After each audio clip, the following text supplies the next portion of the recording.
Morning. I've been asked in quite a few times about bearings for R380s. Well, obviously I use Timken bearings and OEM bearings, you know, like proper bearings, not Chinese ones, all the time.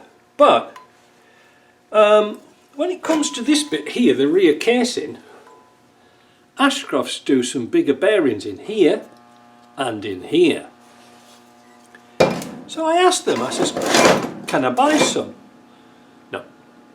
Can I buy a casing with the bearings in? No. So obviously they're keeping it to themselves. Now I did a bit of research and Winchester Gears are doing the heavy duty bearings, but strangely enough the pictures look identical to the ones from Ashcroft. So I think they're buying them from Ashcroft's and they're keeping that idea to themselves.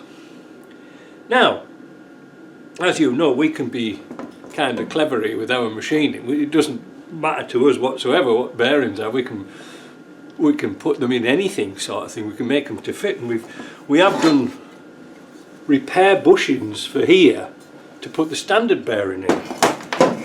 But I don't know what the part numbers are. Does anybody know? I don't. I can see pictures of them, but when I try to find them online, man, oh man, what a nightmare it is trying to find out what they actually are. I'm sure somebody knows. Well, they make them, but what they are, I don't know. Because if I did know, then every single one of my boxes, regardless, would get machined out. If you know, let me know. See ya.